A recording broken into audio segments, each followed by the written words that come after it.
In our culture, everything is based on success. But what is success? Who defined it?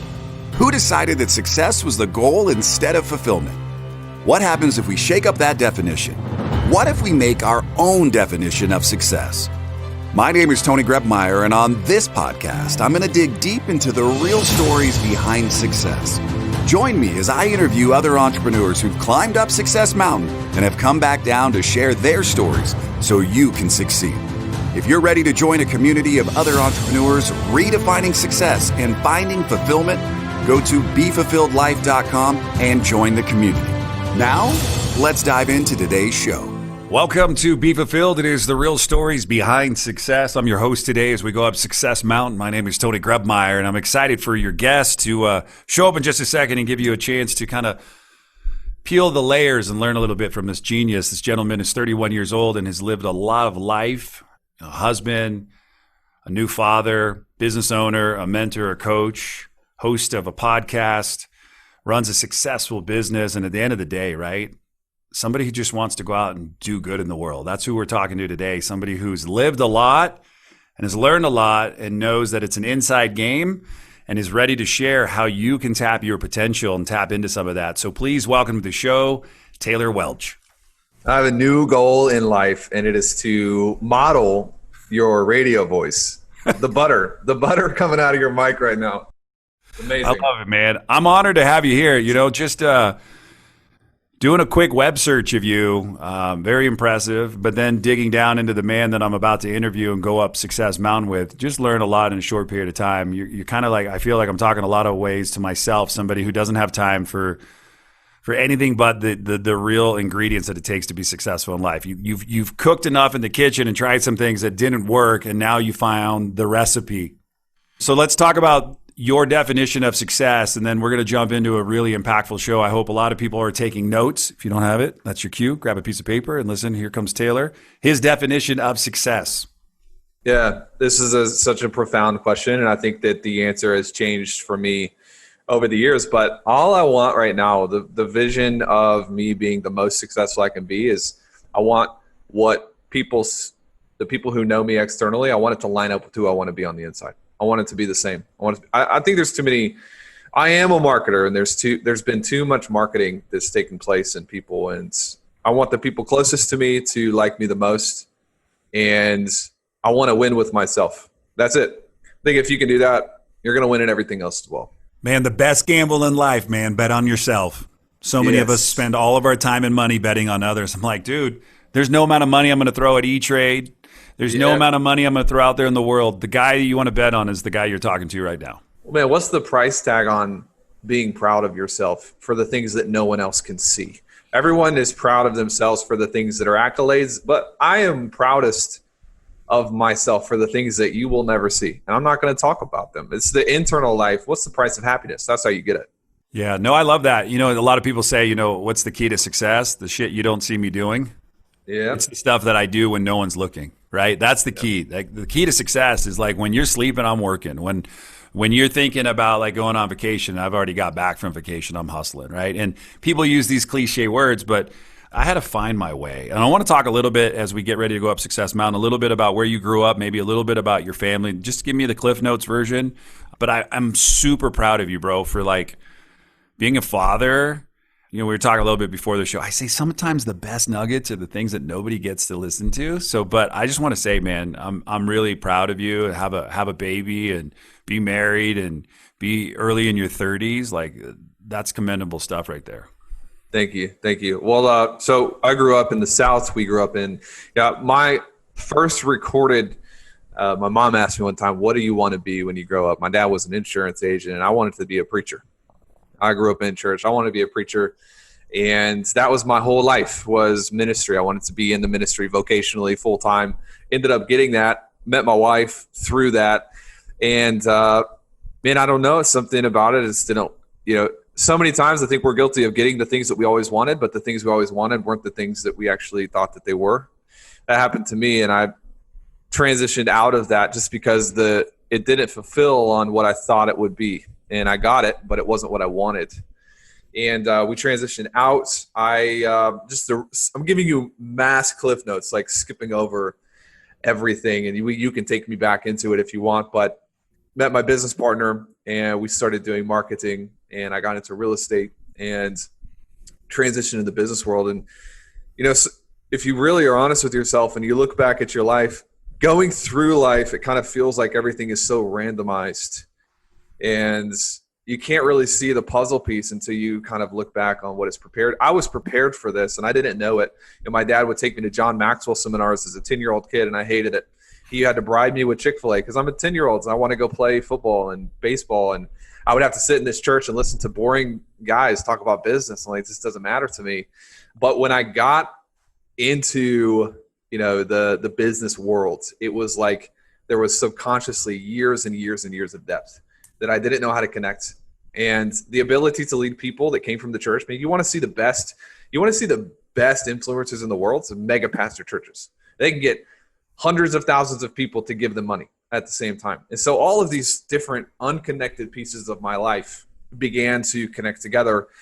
And it was the spark that lit the match that created a bonfire. Now the forest was on fire, and I just began to grow, and people began to follow me. And I didn't know at the time what it was going to turn into. I just wanted to make some money. I wanted to be able to help my wife out. We grew up really, really poor, man, in Memphis, Tennessee. Our apartment was $700 a month. Man, we lived there for 3 years, and in that 3 years, we were flooded. We had termite infested. We had bugs everywhere, and we couldn't afford. Like, our grocery budget was $60 every 2 weeks. I mean, you probably have the same experience. We're coming up from a place of, maybe not poverty, but below the line. And so things begin to grow. And then I had a baby girl, and I realized at that point that I needed to change some things in how I was communicating to people, how I was leading people. And she has given me more drive than probably anything else. She's given me more patience than anything else. And it's funny. She's actually discovering right now that you can eat bugs, even though you're not supposed to. She's learning how to. I walked around the corner the other day, and she's eating dog food. And the dog is standing there looking at me like, are you going to stop this? I'm like, whatever. She's 1 year old. But, man, life is so rich. I learned that, man, and this is me being real. I'm just being completely transparent. People don't understand that the richest parts of their life don't require any money. And in realizing that, I've made more money from not caring about money. It's been put in its proper place. And I have, 20 years ahead of me of raising this girl, and we'll have more. And I'm on fire. Like, you can just tell, like, this is the best season of my life. Not because of the businesses, but the businesses contribute to it. And so that's kind of where we are right now. No, I appreciate it. I think you said a couple things that, definitely we jumped around, but I think it's spot on.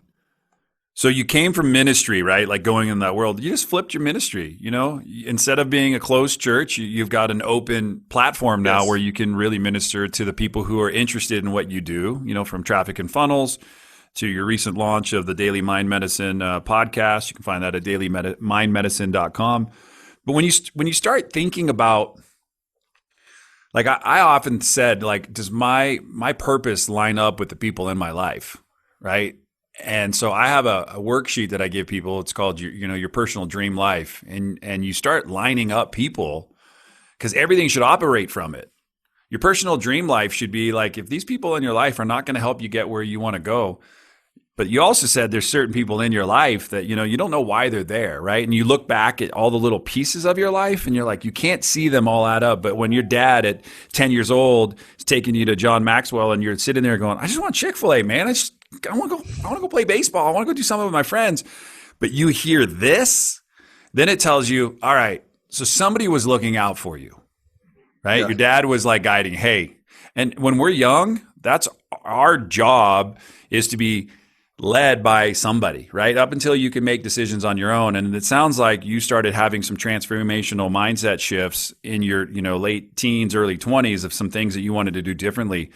When you started looking at like what you do today, what was your 20s like prior to meeting your wife? What was your 20s like for you? Where was your headspace? What was the world looking like for you? Well, yeah, in some cases, I feel like I got lucky having the parents that I had, and I definitely did. I was fortunate and blessed, but life, I told you before, was relatively easy for me until I got to 17, 18 years old. And I went through a period of probably 6, 7 years of just kind of pain, failure. Yeah, the first girl, I don't really tell this story often, but we're buddies now, so I'll tell you.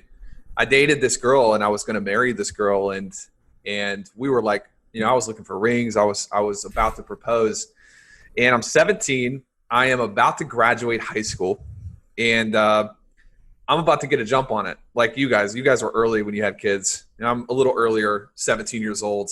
Found out that she had been cheating on me with the pastor of the church that I was serving at, who was also a family member. He was my uncle. So talk about a Rubik's Cube of just like emotional turmoil. And I'm 17. I don't have the philosophy that I have now, which is, there is purpose in the pain. Like so many people, if you pay a price for something, just keep going, because the only way you're not going to receive a return on that pain is if you give up. I didn't have this philosophy back then. I didn't know what I was doing. And my dad tells me later on that like I actually wanted to kill myself. I was in a suicidal state of mind. I was writing letters, and so I go through this season, and I go through another season, and I go through another season. There's like 6 years of just kind of trauma. And I was telling this story to a group of clients a month ago. Let me just skip over so I can give you the lesson here from my point of view. Is my baby girl, Kate, we're taking her to swimming lessons now. We're teaching her how to swim. And one of the things is you have to dunk them underwater. You count to 3 and you dunk them underwater, and they freak out, and she's like losing her mind, and she doesn't like it. She doesn't, something about not being able to breathe, I guess she doesn't enjoy much. And I had this moment of clarity from the previous 10 years of my life. I said, that's it. That's it right now. That's what happens to people is they go through a traumatic moment and they lose their perspective that this is temporary. This isn't going to last. We're not putting her underwater and she's never going to be able to breathe again. We're putting her underwater for 2 seconds or 1 second. But in her little mind, she's not developed enough. She doesn't have the perspective or the history enough to understand that this is going to last for 1 second and I'm going to be able to breathe again. It's just she loses her composure and she loses her perspective. And this is what I learned from the ages 17 to 22 is that most people go through a traumatic experience. They lose their composure. They lose their cool because they don't recognize it's temporary. And that's not the problem. The problem is when you lose your composure, you can't see the lessons from the trauma. You can't learn the lessons that this trauma has put you through. And so you have people that repeat the same trauma over and over. People that are 60 years old and they've been just going around the same thing over and over because they'll go through a difficult situation. They'll lose their composure. They think it's going to last forever. They miss the lessons, and then they end up creating the same thing in their life again and again. And it was amazing to be able to see my daughter go through that and have this lesson out of body almost, and be grateful that, I was cheated on when I was 17 by a family member that betrayed me, went into a season of depression. I'm grateful now. I wouldn't want to do it again, but you develop a philosophy in your life that makes you resilient. It makes you powerful. When you are grateful for your pain, because in your pain, you're able to then you have the authority to help other people with the same thing. You wouldn't have that. The most immature people in the world are those who have not gone through any pain. They have no grid for what's actually important. And so as a 31-year-old dad now, I'm looking back and I'm grateful that it all happened so early, because I'm able to grab those lessons now. Hey, Taylor, just think about this. So here's Taylor Welch, 31-year-old male, found his message in his mess, went back and figured some stuff out. And now if you're listening today and you're like, dude, I want to listen to more of this guy. He speaks wisdom. dailymindmedicine.com. Subscribe to the podcast. Doing well so far there. Great message. A lot of us, man, I think we have blind spots for a reason. And blind spots, sometimes we can't see them, right? And it's kind of like driving in a car. You only see them after you get into an accident or something happens. Most people say, oh, that was cool. I'll pay attention next time. And then they forget. And then they keep driving and they get hit again. And they forget to look back and go, oh, that was a blind spot. Why does it keep happening? And a lot of people are I call them like speed bumps. Speed bumps are out there because people stopped and someone rolled right over them with a steamroller.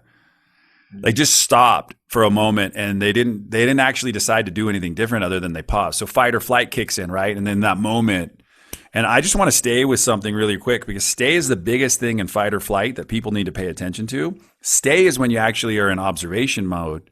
And that's what I'm listening to today is like how well maybe the last, 14 years of your life has been it could be it's a book, right? It's a movie, it's a life lesson, it's a story. And Bob Proctor always talks about it, take the lead, stop being the extra in your own movie. And you took the lead in your movie, and we were talking about that right as this podcast was getting started. So that's freaking awesome. What did you learn in the real estate business? Are you still involved in real estate today? Yeah, we have a real estate company. We're in 4 markets across the United States. We do probably $1 million to $2.5 million a month in inventory. On the All right, so tell me what's the pulse on the real estate right now in the world? It depends on what class of real estate you're in. Let's go commercial. We'll go residential, and we'll go apartments. So commercial's bad. It depends. If you own commercial, you're in a tough spot. If you don't own commercial and you're looking for deals, then you're getting close to having deals. The problem is the world at the same time has all discovered remote work. So like at the same time.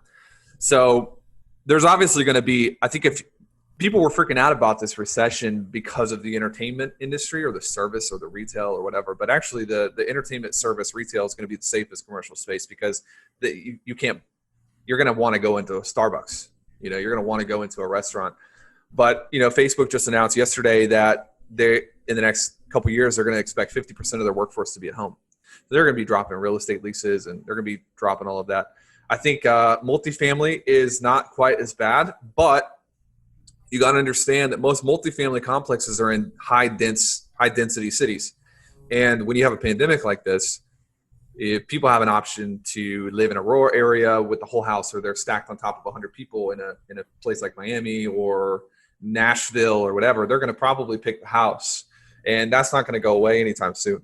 That's not going to change in a year because the part of how you track the stock market is not just financials, but it's energy. It's the mindset people have, and they're going to carry that with them. Single family is, I think, the safest thing in the game in terms of sustainability, longevity. And so when I worked in real estate back in 2013, I worked at a single family turnkey real estate company.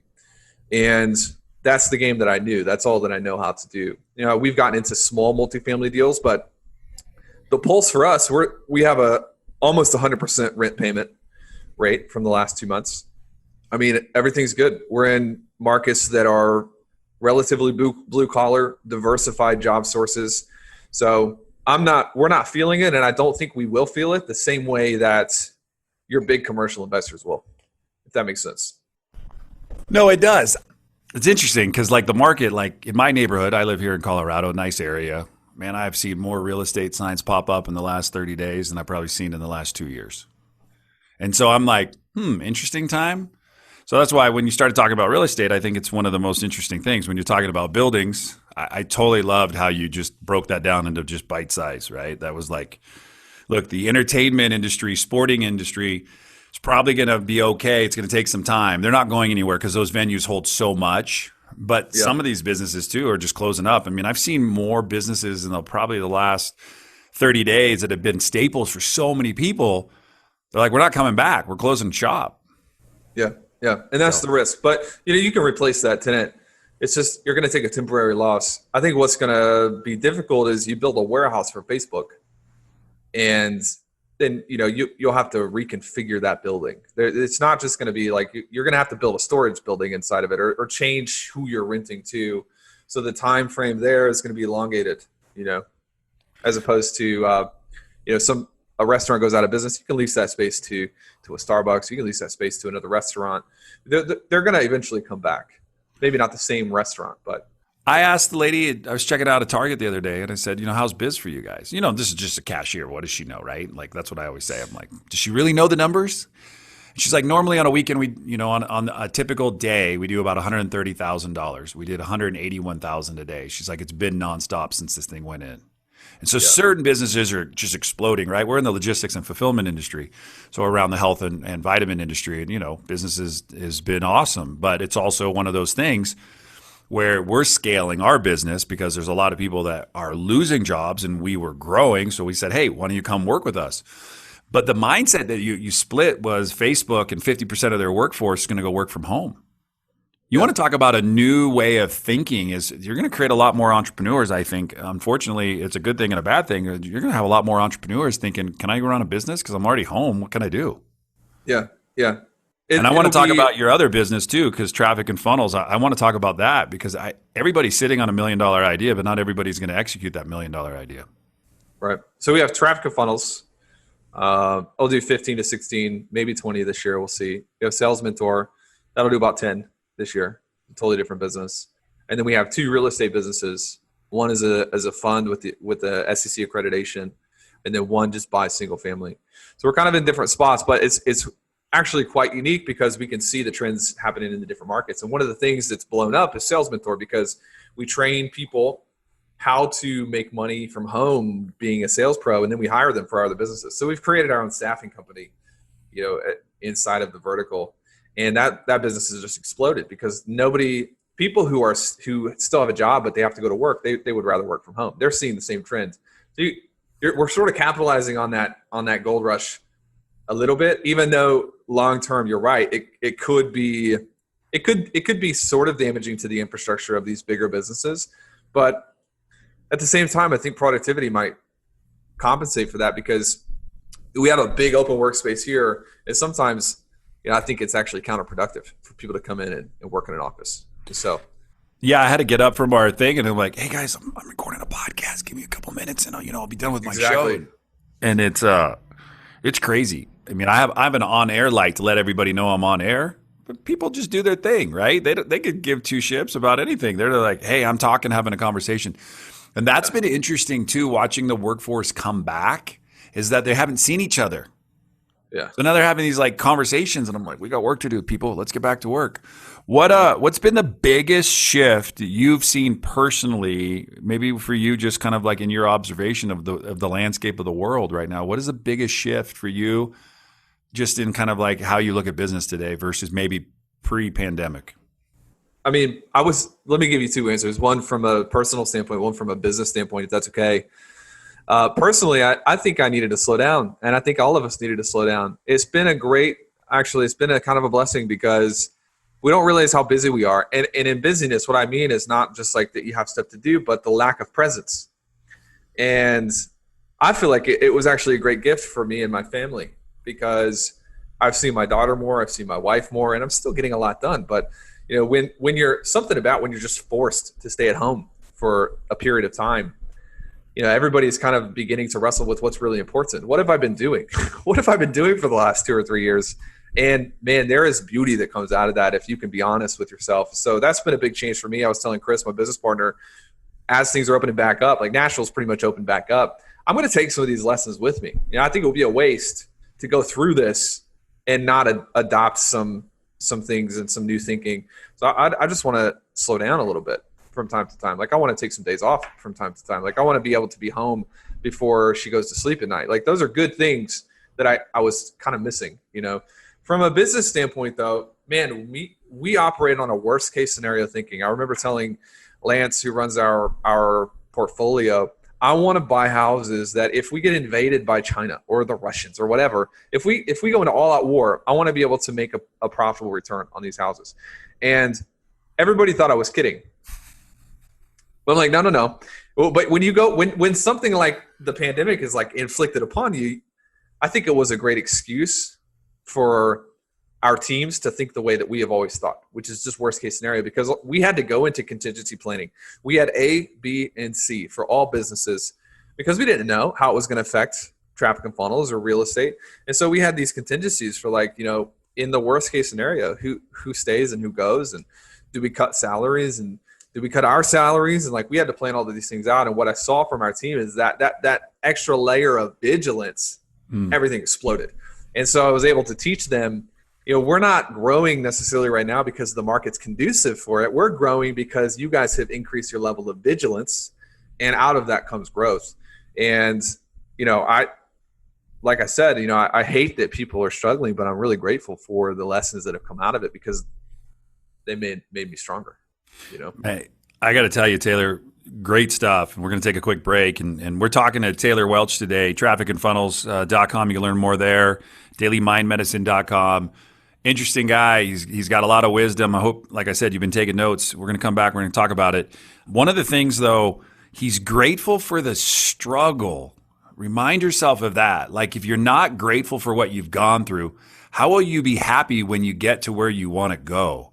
Right? Like, Yes. there's something inside of us as humans that, I'll do it later. I'll do it tomorrow, next month. Don't worry about it. It's going to get better. We're not promised tomorrow. We're not promised any more than what we've got right now in this very moment. And I could be taking my last breath. So I want to have you hold on for a second, just in case maybe you'll see if I am taking my last breath. We're going to go to a quick break. We're going to come back. We are talking today with Taylor Welch. Be sure to stick around. You are listening to the Be Fulfilled podcast show. We're going to take a quick break, and since Tony's taking one, let's take one together. Let's take a deep breath. Wherever you are, feel those ribs expand, that chest lifts towards your chin. Let's do it now.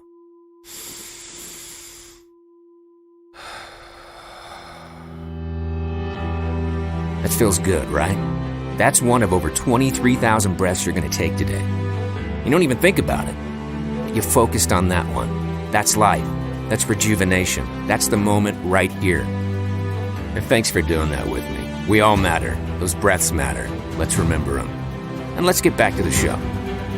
All right, ladies and gentlemen, we are back on the Be Fulfilled podcast show. My name is Tony Grubmeyer, going down Success Mountain. One thing I learned at the very, very top, it takes work. You know what? Some people just don't get out of bed. They're naturally motivated to just go kick ass and be super positive. Today was one of those days for me. My alarm went off at 4:30. I'm in the middle of 75 hard, and I was like, oh, dude, yesterday kicked my butt. Like, I rode, 25, 26 miles on my bike. My legs are tired. My mind's tired. I just want to sleep in. My wife's next to me. I got 2 dogs. I'm like, all right, I know I'm going to get crap for it. I hit snooze. But then that trigger went off in my brain that says, all right, for me to live the excellent life that I dream of and desire each and every single day, I got to do certain things to get my mind right. Right. So now I'm down on my Peloton. I Skyped in with a buddy in Romania this morning. We were chatting. I put a shirt on that he gave me. So there's things I got to do. Taylor, like, when you wake up in the morning, what's your mindset like? Do you have a routine? Do you have a philosophy? Because you were talking about personal philosophy earlier, and I think it's a methodology we have to trick our mind. You've heard this saying before, it goes something like this: get up before your mind tells you what you're doing, right? So get up and get moving before your mind tries to stop you. Tell me a little bit about your morning routine. No, I do not wake up chipper, ready to go. People are surprised to hear this because, what you're hearing right now is the person that I've trained myself to be. It's not necessarily the natural byproduct of who I am naturally. But in the mornings, man, my wife is a morning person and a night person. She was just blessed. I don't know how it happens, but she's happy in the morning and she's happy late at night. And I tend to be neither. I'm not early morning person or a night person. It's the worst. I get tired early and I don't want to wake up early. But 75 hard is intense, by the way. Props to you for going through that pain. Day 37, man. I'll remember it by listening back to all these podcasts, that how far I've come. I'm in the midst of the middle. Yep. But my morning routine, I've got something called a morning formula. And I designed this in 2012, 2013 because of my volatility emotionally as a person. I'm pretty volatile. If you look at my life, not in a dangerous way, but I'm pretty moody, and my business partner, Chris, is stable as it gets and consistent, and I'm pretty up and down. And so I created this formula in the morning, and I get up and I read my goals, and I read more importantly than my goals, I read who I want to be, how I want to treat people. And I've got things in this that are just principles for me. And I'm gonna be the person that smiles at people checking out of the grocery store. And I'm gonna be the person that says thank you. Reframing who I want to be and how I want to think every morning. And I go through this. It's about 20, 30 minutes. And by the time I'm done, man, I am fired up. I can rip trees out of the ground with my bare hands. I'm just like filled with energy. I'm ready to go. It's got monetary goals. It's got impact goals. And man, 6 o'clock to 6:30, that's what I'm doing every single morning. And by the time I get out of the house, I am not who I woke up as. I am the optimized, upgraded version of who I tell myself I'm going to be. And wouldn't you know it, slowly but surely, after going through this for years at a time, you begin to become the person that you choose to be. People misunderstand this. It's like your identity is fluid, always changing, always changing. It's never the same.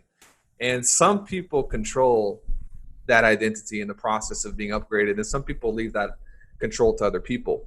They get triggered by the news and triggered by traffic and triggered by the market and triggered by all these things. And it's more exhausting to me to have all of your identity controlled by other people than it is to just do the work and control it yourself. And so I tell my salespeople, I tell our teams and all of our different companies, like, don't make the mistake of thinking, well, Taylor just likes to read, or Taylor just wakes up happy, or the worst thing that was ever said to me is that they were making an excuse for not doing their morning formula, and they were just like, I wasn't gifted with this personality. I'm like, man, you have no idea what you're talking about. I wasn't gifted with this personality either. Maybe the charisma was developed, maybe the leadership was developed over time, but I had to work to learn how to read. I had to work to learn how to wake up early. I had to learn to do. None of this came naturally to me.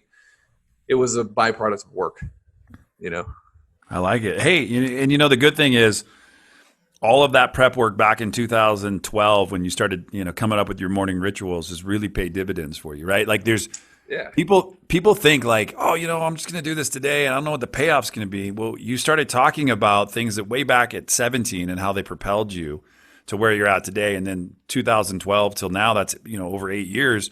Little things sometimes by planting the seed. Don't know much more than planting the seed. Do the effort, start digging, planting, and then tend to your garden and pull the weeds. And sometimes you have to pull some tree stumps with your hands, but be willing to do the work. And I think that's the message that I want anybody listening today to get. Like Taylor's talking about just simple stuff, but very hard to do all the time. And so how do you motivate yourself when no one's looking? We talked about that. What are the things that you're doing daily? How are you showing up when no one's watching? These are some great things that we're leaving people with. And what I really want to do, I want to take you into the fulfillment round. The fulfillment round is just for you, for me, for fun. Just ask some questions. There's no rights. There's no wrongs. It's not like I need you to predict if Mike Tyson and Evander Holyfield are going to show up for, rematch 3. I'm not asking questions like that. They did say now that maybe it's for charity. That's been one thing that's come from the pandemic. I've been just laughing going, they're in their 50s. But the thing is we're never too old. That's right. The thing I got to remind myself. Like if you're not having fun where you're at right now, man, it's going to be hard to have fun someday. So what I'd love to do is ask you some questions, but I have to get your permission, not because, of anything other than legal. I got to put some legal stuff on this disclaimer. Can I have your permission to say, I am ready? Now you're making me curious. I'm ready. And now it's time for the fulfillment round. No phoning friend, no using the Google machine, no digging into storage for the Encyclopedia Britannicas. And I promise Tony won't make you cry. And if you don't know the answer, just make it up. The fulfillment round brought to you by shipoffers.com for all your product and fulfillment needs. Now, Tony, you ready to ask some questions? All right. So you, Lindsay, go to the hospital. Baby girl's popping into your arms. You get the chance to hold your baby for the very first time. What was the first thought that crossed your mind? I've treated people the wrong way. If my life pre-Kate was defined by me being correct, accurate, always.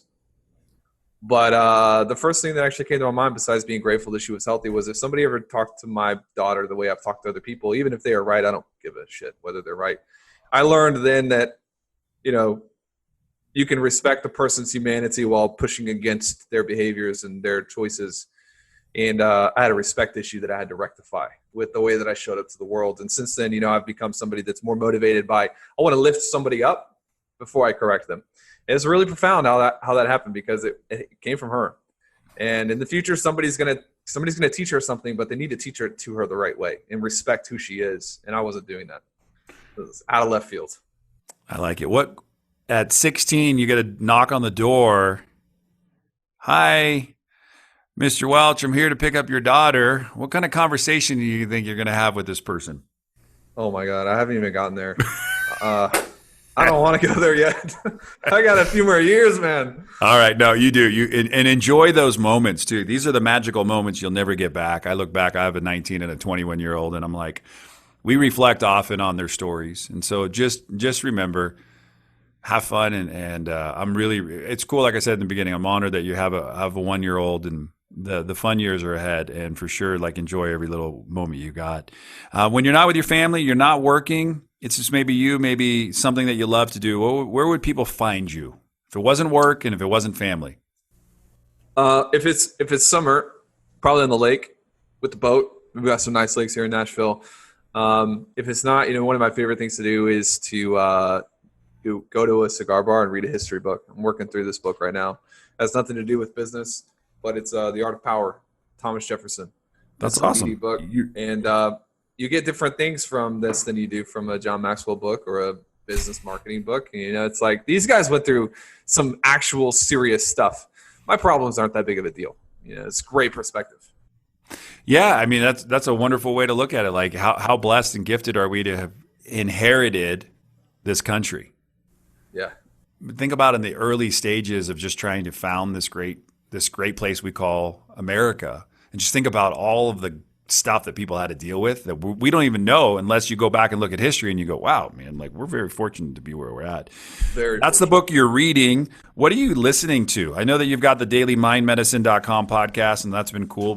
I want to talk a little bit about that, but what are some of the things that you're listening to today? For enjoyment, one of my favorite podcasts is Dan Carlin, Hardcore History. He's got a gift to speak, and he talks about history and some of the most intense moments in history. I'm also listening to a book called Leadership in Turbulent Times right now on Audible, which is great. I just dabble in a lot of different things, and there's this really, really fascinating app that you can get called Castro.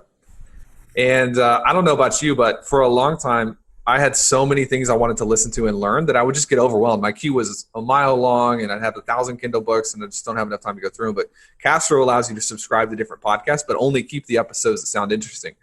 So it's a good app. I'm listening to a dozen podcasts at a time from Pivot and Business World, and sometimes I'll sneak in some history on podcasts as well, but pretty much everything. I love it, man. What a cool, fun fact about you. You're a history buff, like a nature in the heart of who you are, right? You've talked a lot about that, and looking back at kind of yourself, and like you are the best history lesson you'll ever learn, right? You got to go back and learn what made you, and then holding your baby for the very first time and having that thought profoundly come to you like, man, I need to do some things differently. Last question for you. It's for your wife. Uh-oh. How do you show up every day and make Lindsay a priority in your life? With all the stuff that she does, raising your daughter, being who she is, shows up, gives you the space to go let you create. Let's give you everything that you need to kind of get stuff across the finish line. So this moment is a hard moment for a lot of people. I've had it flipped on me a few times, and it's hard to do. This is for you to talk to Lindsay, not for you to address me. This is for you to say thank you to Lindsay. And this is also a great test to see if your wife listens to what you do. So I've done this, and my wife actually has listened to some of the interviews. I've been on other shows. I'm like, damn, you heard that? So I'm throwing this out there for you. This is how you're going to close today's show as a thank you to Lindsay. Third person or first person? What's your preference? However here? you feel like it. It's just for you and Lindsay. It's like you two talking. So she took a risk on me, and she knows this. So she knows that she took a risk on me.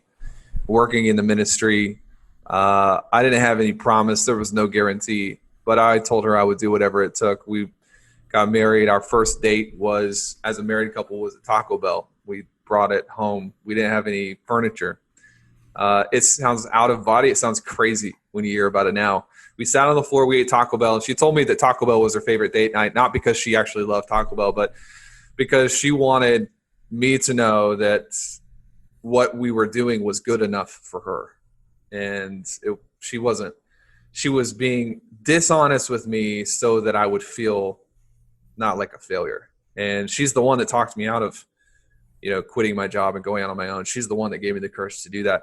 There's not many days that don't go by where I'm not aware that, one of my motivations is to pay her back for that trust and to really honor that trust. She moved cities for me. She took the biggest risk of her life for me. And a lot of people do that, and it doesn't pay off. And one of the things that motivates me is continuing to pay that off. And I want her to have everything that she wants to have.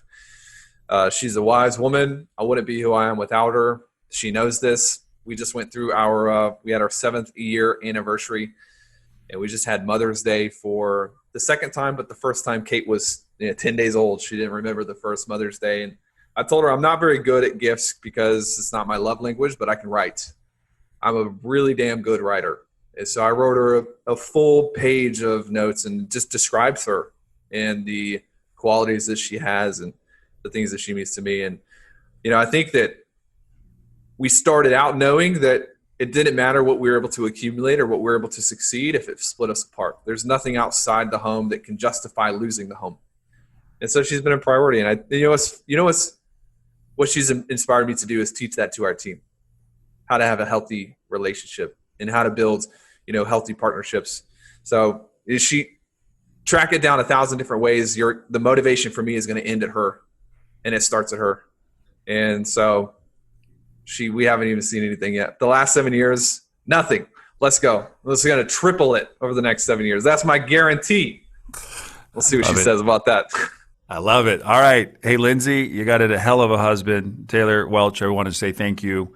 If you want to follow what Taylor's up to, check out trafficandfunnels.com. Also, download the podcast, subscribe, leave a review, help him, help others, dailymindmedicine.com.